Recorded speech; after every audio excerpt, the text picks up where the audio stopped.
Stay calm, my mom was a doctor. Homeless girl saves millionaire having a heart attack. Richard Thompson felt his chest tighten as if a giant hand were crushing his heart.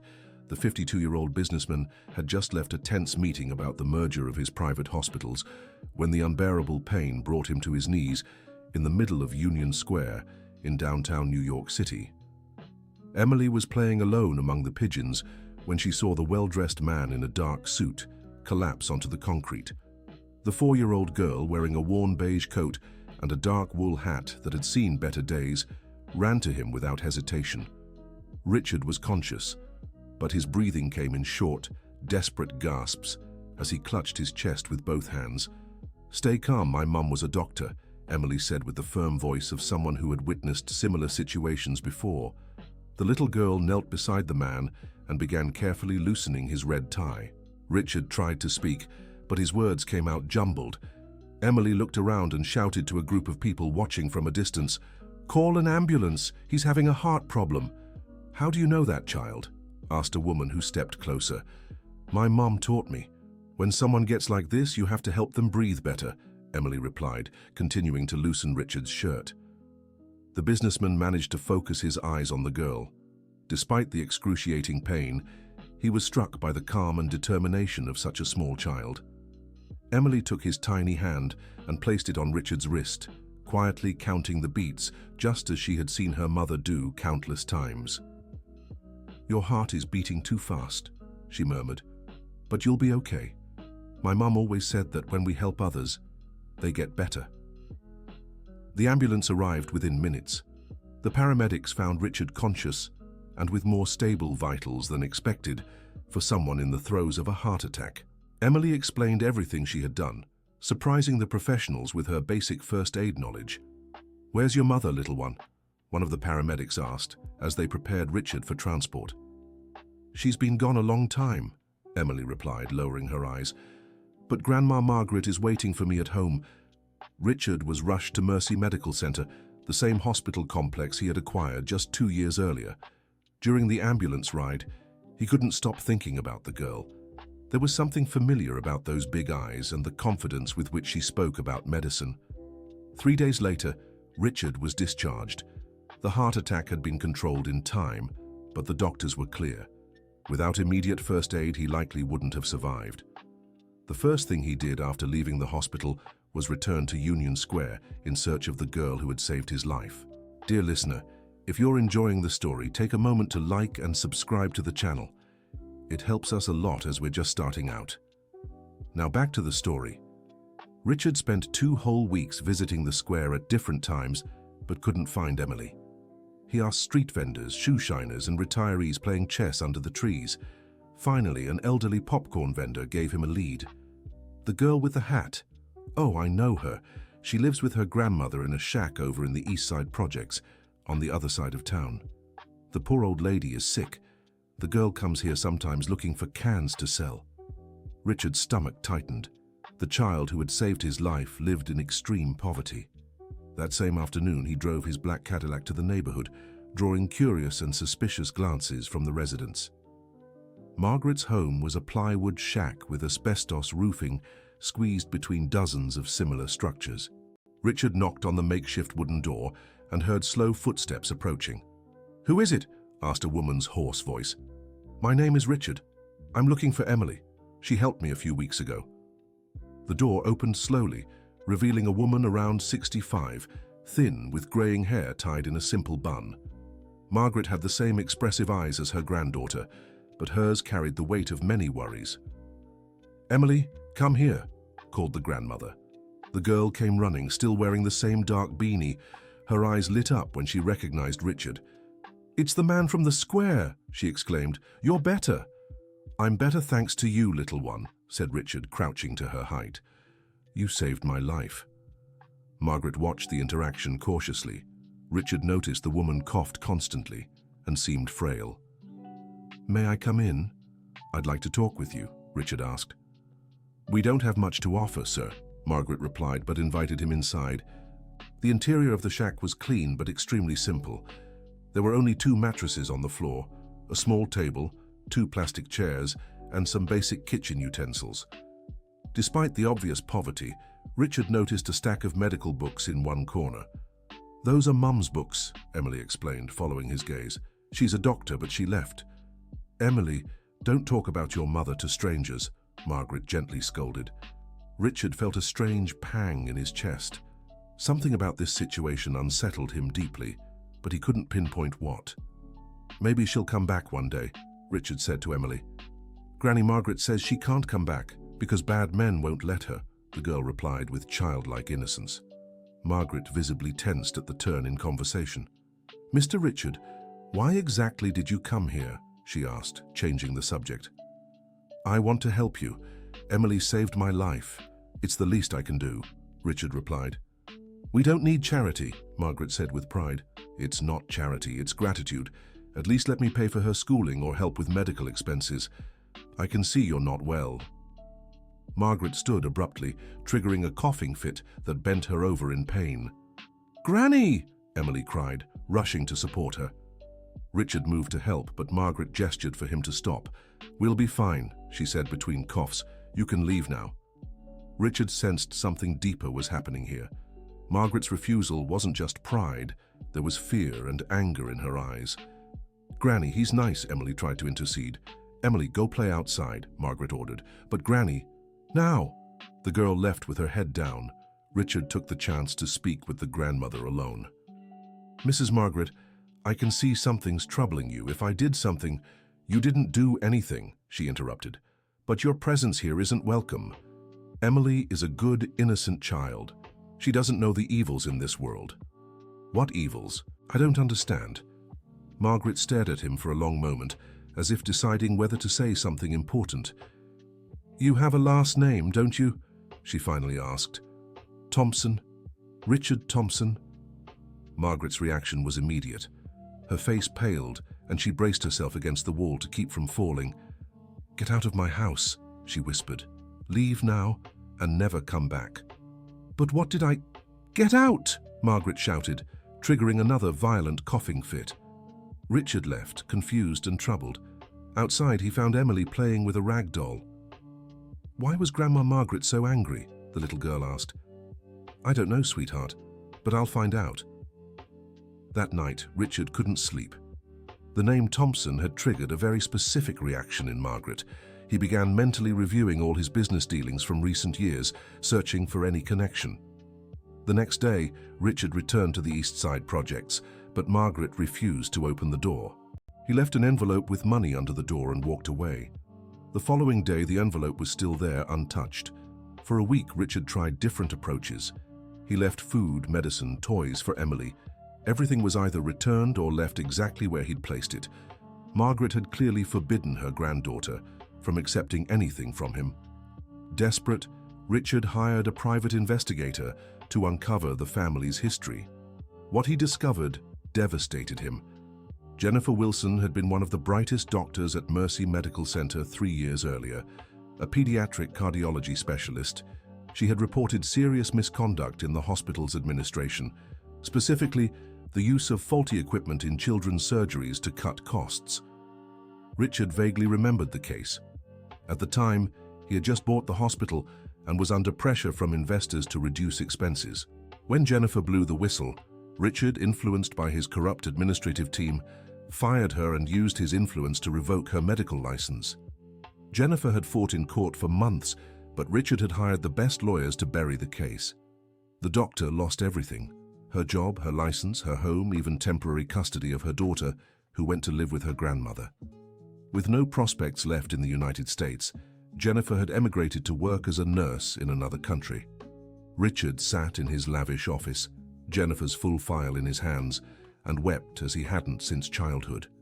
The little girl who had saved his life was the daughter of the woman whose life he had destroyed.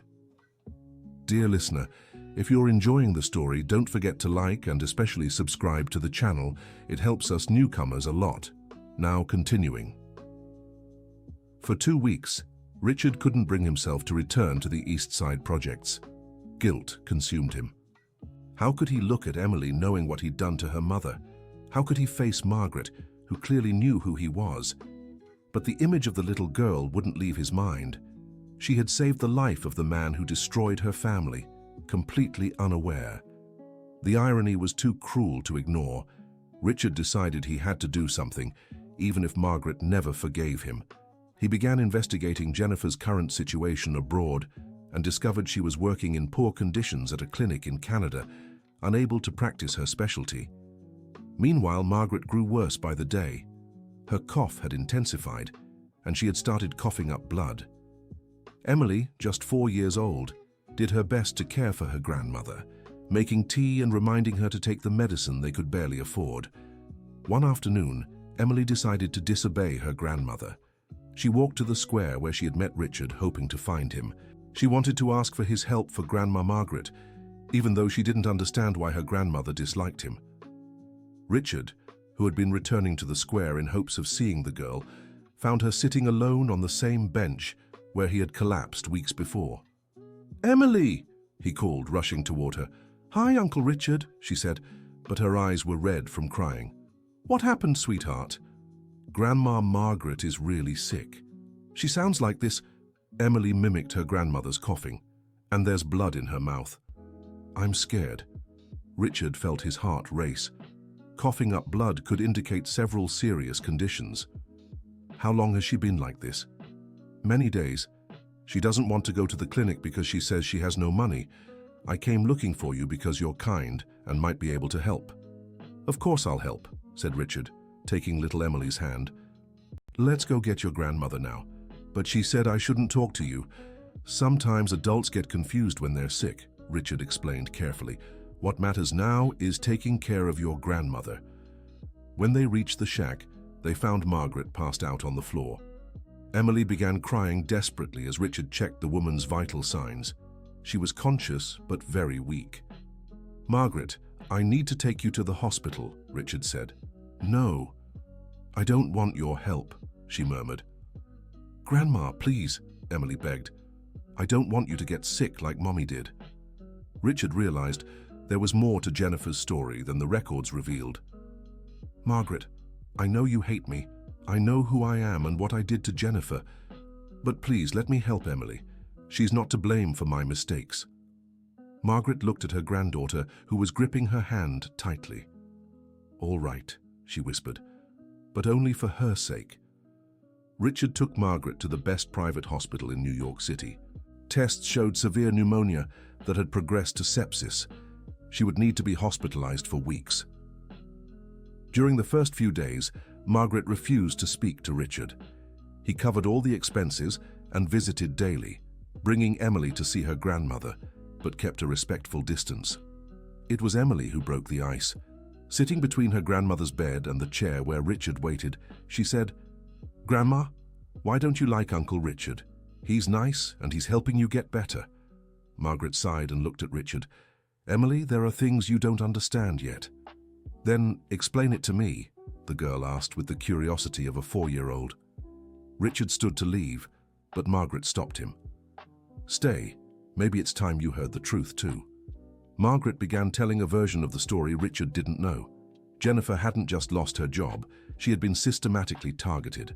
After being fired, other hospitals refused to hire her. She had received anonymous threats and had even been followed on the street. "My daughter was a brilliant doctor," Margaret said, tears in her eyes. "All she wanted was to save children's lives. But you destroyed her." "You?" Richard asked.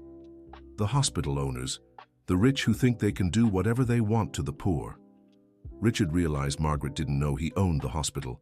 She thought he was just an employee or partner.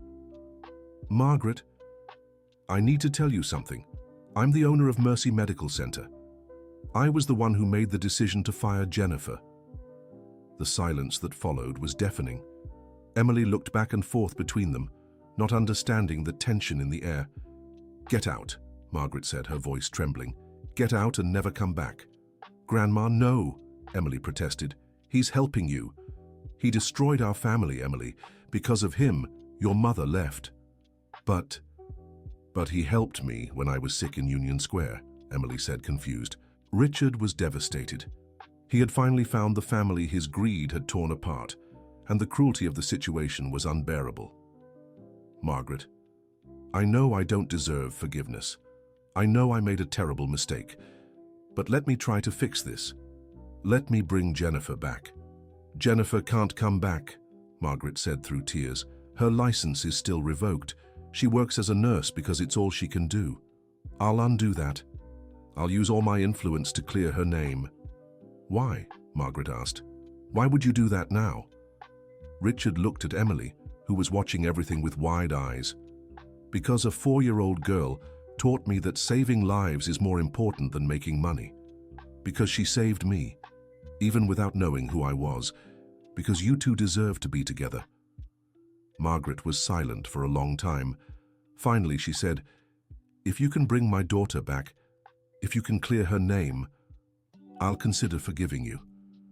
Richard left the hospital with a mission.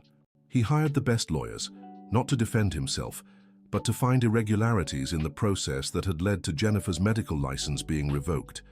He quickly discovered the case had been clearly biased and influenced by external pressure, his own pressure. Meanwhile, Emily began visiting Richard at his apartment.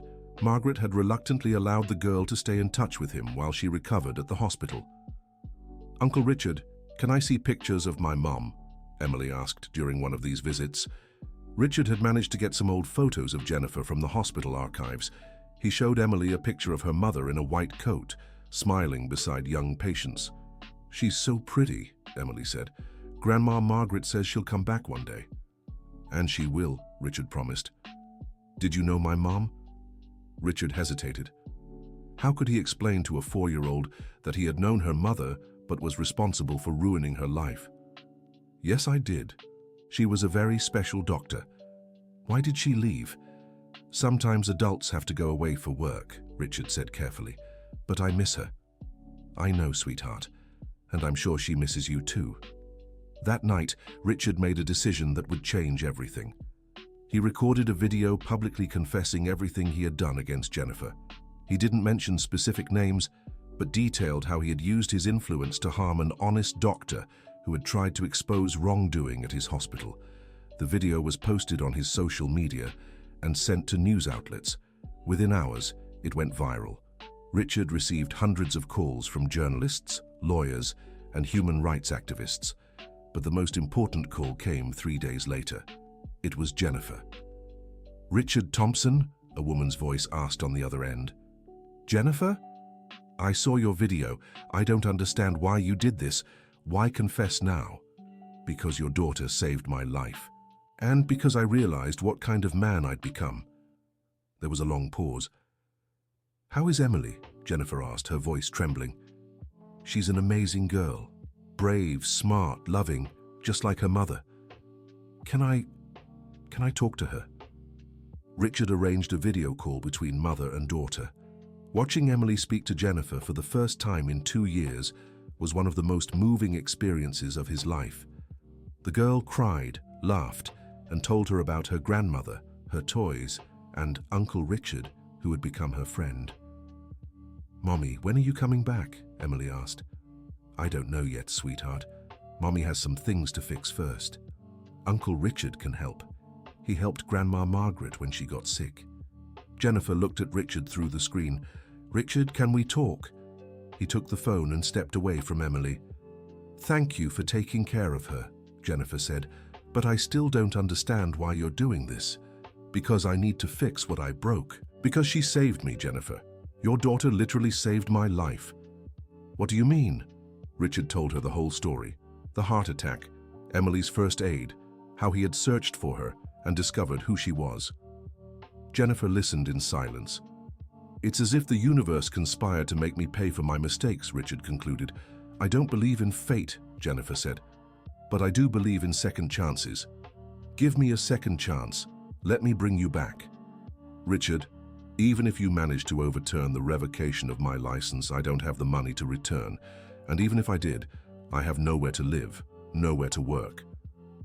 I'll take care of all that. Please, just give me the chance to do the right thing." Dear listener, if you're enjoying the story, don't forget to like and especially subscribe to the channel. It helps us a lot as we're just starting out. Now, back to the story. Richard's public confession had immediate and devastating consequences for his business. Investors withdrew their support. Contracts were cancelled, and he faced multiple lawsuits. But he had committed to a mission and wouldn't turn back. With the help of top medical lawyers, Richard proved that the case against Jennifer had been flawed from the start. The Regional Medical Board was forced to reopen the case and, after careful review, restored Jennifer's license with a formal apology. Richard paid for Jennifer's return ticket and rented a simple but comfortable apartment near Mercy Medical Center, where Margaret was still hospitalized. He also secured Jennifer's rehiring as a pediatric cardiologist at a public hospital with a fair salary. The reunion at the airport was emotional. Emily ran into her mother's arms as if there were no tomorrow. Jennifer cried so much she nearly fainted. Richard watched from a distance, knowing that moment wasn't his place. "Thank you," Jennifer said to him before leaving the airport. "Thank you, you mean. Your daughter saved me in ways I never thought possible." In the following days, Jennifer devoted herself entirely to caring for Margaret and Emily. Margaret was recovering well, but still needed weeks of physical therapy before being discharged. Richard kept his distance, visiting the hospital only to check if everything was all right and if they needed anything. He had lost most of his fortune due to lawsuits and the public scandal, but managed to keep a small hospital administration office.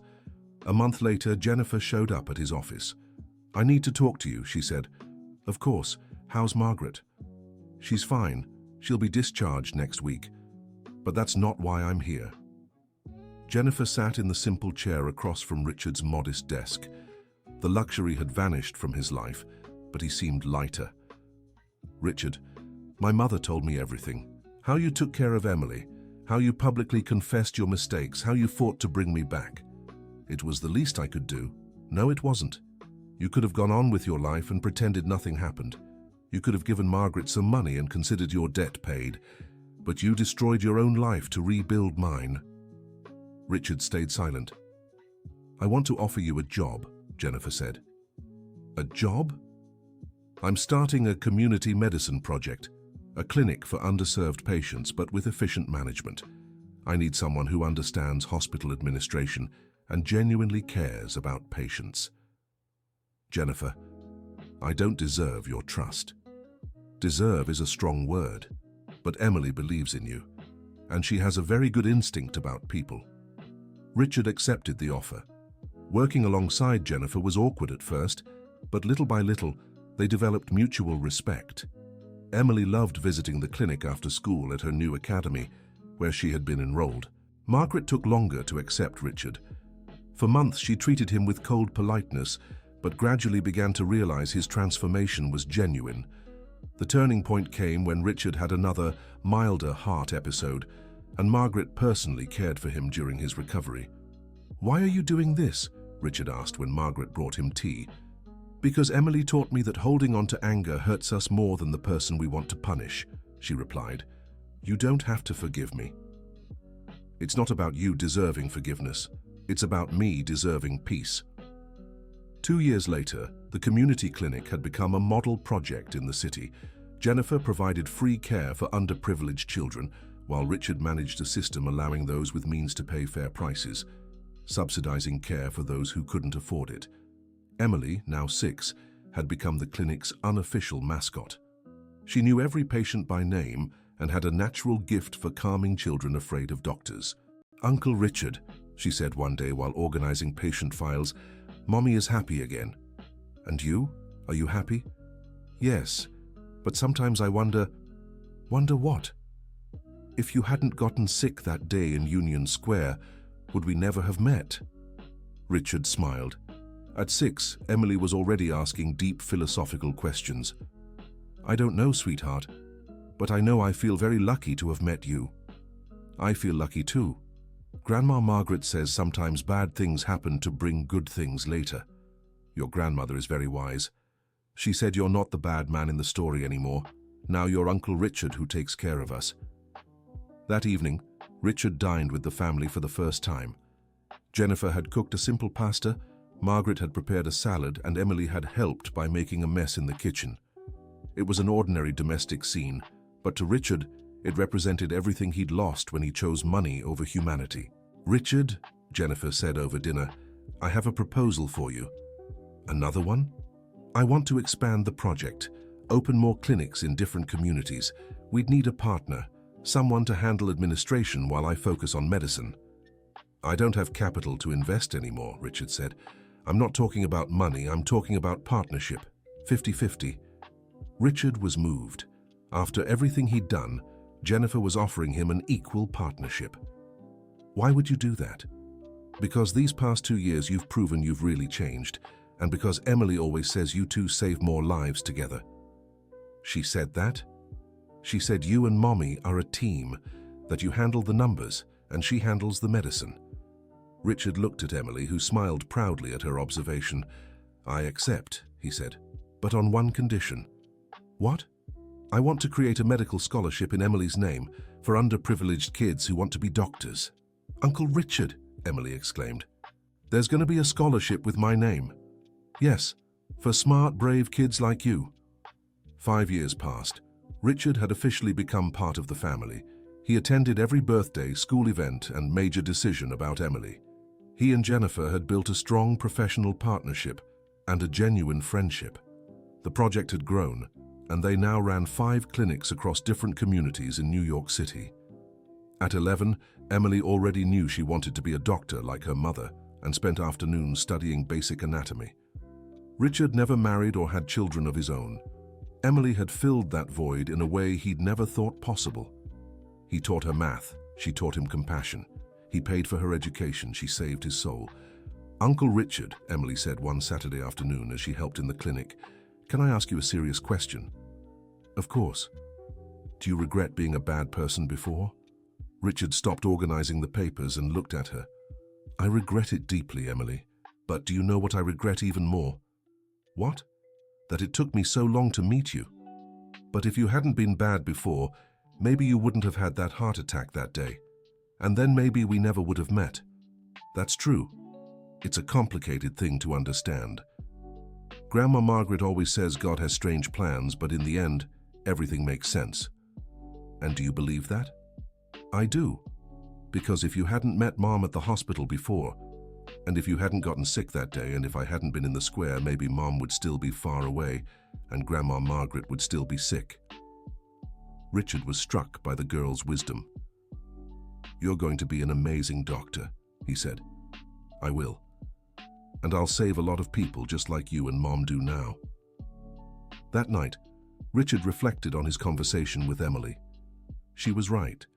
If he hadn't made the mistakes of his past, he might never have had the chance to redeem himself. Life had a strange way of putting the right people in the right place at the right time. A few months later, Richard received an unexpected call. It was a journalist working on a story about businessmen who had radically changed their lives. Mr. Thompson, I'd like to interview you about your personal and professional transformation. I'm not sure I'm the right person for that, Richard replied. On the contrary, your story is inspiring. A businessman who lost everything for doing the right thing and now helps thousands of people. Richard discussed the offer with Jennifer and Margaret. They encouraged him to accept. Your story could inspire other businessmen to do the right thing, Jennifer said. And it could show people that it's never too late to change, Margaret added. The interview was published in the country's leading magazine and sparked a huge response. Richard received dozens of invitations to speak at universities and companies. Whenever he told his story, he ended by saying, "A 4-year-old girl taught me that saving lives is worth more than accumulating wealth.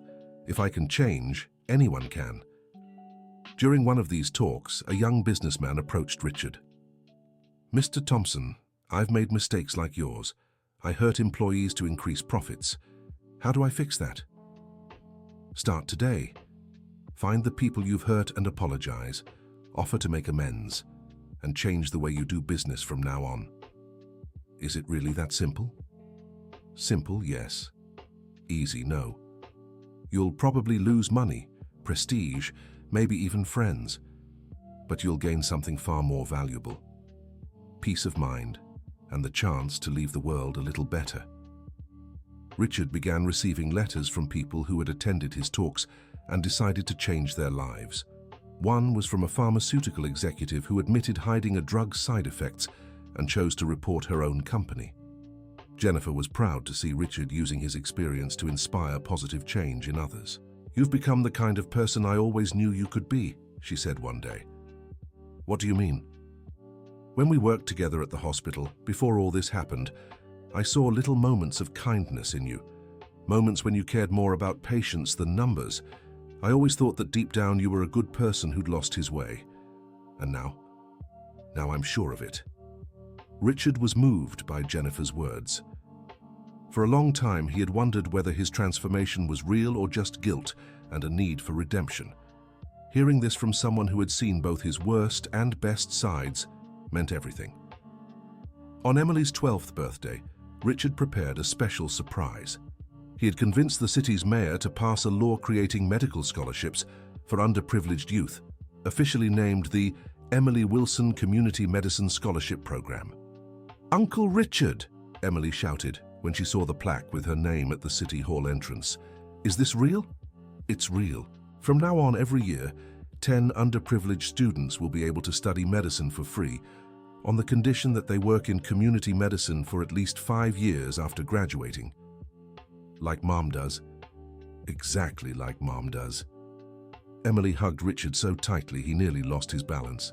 "Thank you for being the best uncle in the world," she said. "Thank you for teaching me how to be a better person," he replied. Margaret, now 72 but fully recovered in health, watched the scene with tears in her eyes. "Jennifer," she said to her daughter, "when you were little, I used to pray you'd find a good man to take care of you and your children." "I know, Mum. I never imagined that man would be the one who almost destroyed our family first. Life is full of surprises, isn't it?" "It is. But sometimes the surprises are good." Richard overheard the conversation and approached. "Margaret, can I ask you something?" "Of course. Have you truly forgiven me, or do you still hold some resentment?" Margaret looked him in the eyes for a long moment. "Richard, forgiveness isn't about forgetting what happened. It's about choosing not to let the past define the future. You're part of our family now. Emily loves you, Jennifer respects you, and I've learned to love you like a son. Like a son. You took care of my granddaughter when I couldn't. You brought my daughter back. You've dedicated your life to helping others. If that's not what a son does, I don't know what is." Richard hugged Margaret and cried as he hadn't in years. It was the first time in decades someone had called him a son. "Thank you," he whispered. "Thank you for showing me people can really change." That night, during Emily's birthday party at the community clinic, Richard looked around at everything he had built over the years. It wasn't a financial empire like before, but something far more valuable. A family who loved him and work that truly mattered. Emily walked up to him with a slice of cake. "Uncle Richard, can I tell you a secret?" "Of course." "When I was little and saw you sick in Union Square, I didn't know why, but I felt you were someone special. It was like I knew you'd be important to our family. Even though I was a stranger? Even though you were a stranger. Grandma Margaret always says our hearts know things before our heads do. And what did your heart know about me? That you needed a family just as much as we needed you." Richard smiled. At 12, Emily was still wise beyond her years. "You know what else, Uncle Richard?" "What?" "When I grow up and become a doctor, I want you to be my partner, just like you are with Mom. We can open more clinics and help more people." "It would be an honor," Richard said. "Promise?" "I promise." Emily grinned and ran back to the party. Richard watched her play with the other kids from the community and thought about how completely his life had changed. 7 years ago, he was a wealthy but lonely and empty man. Now he had less money, but a family who loved him and a purpose that gave meaning to every day. Jennifer walked up to him. "What are you thinking about?" "I keep thinking that little 4-year-old girl didn't just save my life that day in the square. She saved my soul, and you saved our family." "No, Jennifer. I almost destroyed your family. Emily saved all our lives." Jennifer smiled. "Maybe we all saved each other." "Maybe so." End of story. Now tell us what you thought of this story and where you're watching from. If you have something to share with us, Leave a heartfelt comment below. Do you believe Richard truly managed to redeem himself? We'd love to hear your thoughts. Thank you so much for being here.